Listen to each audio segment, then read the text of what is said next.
बिहार के मुख्यमंत्री नीतीश कुमार भले ही लगातार ये कह रहे हो कि वो प्रधानमंत्री नहीं बनना चाहते, लेकिन उन्हीं की पार्टी के तमाम नेता लगातार इस तरीके का जिक्र करते रहते हैं कि नीतीश कुमार को ही प्रधानमंत्री बनना चाहिए। और अब जो है इसी सिलसिले में जो ताज़ा बयान आया है वो आया है लल्लन सिंह का। नीतीश कुमार के बेहद करीबी माने जाते हैं। सुशील मोदी जी हमारे साथ में हैं। सुशील जी, नीतीश कुमार तो कहते हैं कि देखिए हम प्रधानमंत्री नहीं बनना चाहते, लेकिन उनकी पार्टी के तमाम नेता और ताज़ा बयान लल्लन सिंह का यही कह रहे हैं। देखिए, कौन नेता जो कहता कि मैं प्रधानमंत्री बनना चाहता हूँ या मुख्यमंत्री बनना चाहता हूँ, लेकिन अपने जो बगलगीर लोग हैं उनसे नारा लगवाते हैं देश का नेता कैसा हो, प्रधानमंत्री जैसा हो, फलाना जैसा हो। तो ये तो आम बात है, इसलिए कोई बड़ी बात नहीं। देखिए, उनके मन में तो है कि मैं 18-19 साल बिहार का मुख्यमंत्री रह चुका, और अगर नरेंद्र मोदी प्रधानमंत्री बन सकते तो मैं क्यों नहीं बन सकता हूँ। अगर देवगौड़ा बन सकते हैं, गुजराल बन सकते हैं, तो मन के भीतर तो लड्डू फूट रहा है प्रधानमंत्री बनने का, लेकिन बोलने में संकोच हो रही है, दिक्कत हो रही है। और ये केवल उनके नज़दीकी नहीं है, ललन जी तो राष्ट्रीय अध्यक्ष हैं। राष्ट्रीय अध्यक्ष के बयान का मतलब कि पार्टी का बयान, वो विधायक दल के नेता से भी बड़ा नेता माना जाता है।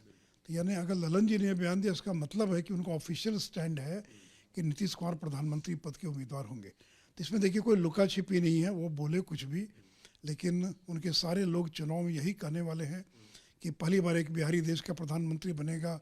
इस नाम पर बिहारी सेंटिमेंट को जगाने का प्रयास करेंगे, लेकिन इससे कोई उनको लाभ नहीं मिलने वाला है, क्योंकि कोई जो व्यक्ति अपने राज्य में 44 सीट नहीं जीत सकता है, जिसमें वोट ट्रांसफ़र करने की क्षमता खत्म हो गई, उससे ज़्यादा मजबूत उम्मीदवार तो ममता बनर्जी हो सकती हैं या अरविंद केजरीवाल हो सकते हैं, जिनकी 2 राज्यों में अपने बलबूते सरकार है। लेकिन सपना देखने में तो कोई गुनाह नहीं है।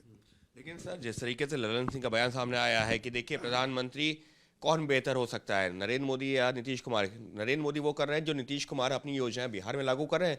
नरेंद्र मोदी तो उनको सिर्फ जो है उसके बाद में कॉपी कर रहे हैं, तो ऐसे में तो नरेंद्र मोदी से बेहतर नीतीश कुमार है, वो योजनाओं के हवाले से जिक्र कर रहे हैं। देखिए, बेहतर होना विषय नहीं है। अमर्त्य सेन हो सकता है कि बहुत बड़े विद्वान हों, या और कोई नेता हों जो बहुत बड़े मैच्योर समझदार शक्तिकांत दास है, आरबीआई के गवर्नर हैं, आरबीआई चला रहे हैं। तो सवाल वो नहीं है। सवाल ये कि वही प्रधानमंत्री बनेगा जिसके बाद 250 से ज़्यादा लोकसभा की सीटें होंगी, जिनको जनता का समर्थन मिलेगा, जनता का आशीर्वाद मिलेगा। लालू के दही का टीका लगाने से कोई प्रधानमंत्री नहीं बन सकता है। उसको जनता का आशीर्वाद चाहिए, और जनता का आशीर्वाद के लिए एक राज्य में नहीं, देश के लगभग सभी राज्यों में अगर उसको जनता का समर्थन नहीं मिलता है तो देश का प्रधानमंत्री नहीं बन सकता है। और सर, विपक्ष को, क्योंकि आपने भी जिस बात का जिक्र किया कि 250 से ज़्यादा सीटें चाहिए, नीतीश कुमार ने एक कोशिश ज़रूर की कि तमाम राजनीतिक दलों के नेताओं के साथ में बैठ के भी की, लेकिन पिछले कुछ समय से वो एक बार फिर से बिहार पे केंद्रित नज़र आ रहे हैं। क्या कुछ रणनीति में बदलाव है? क्या इतना आसान होगा जितना कि उनकी पार्टी के नेता मान रहे हैं कि इन्हीं को बनना चाहिए? क्या तमाम विपक्षी दल एक्सेप्ट करेंगे?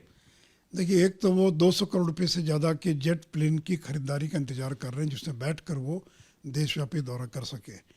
लेकिन सवाल ये कि वो अगर देश में कहीं जाएंगे भी तो कांग्रेस शासित राज्यों के अलावा कौन उनका समर्थन करेगा? क्या ममता बनर्जी, क्या अरविंद केजरीवाल, क्या केसीआर, क्या कुमार स्वामी, कौन जो है उनकी मदद करेगा, समर्थन करेगा? क्या केरल के अंदर लेफ्ट के लोग उनका स्वागत करेंगे? क्यों कोई किसी को स्वीकार करेगा?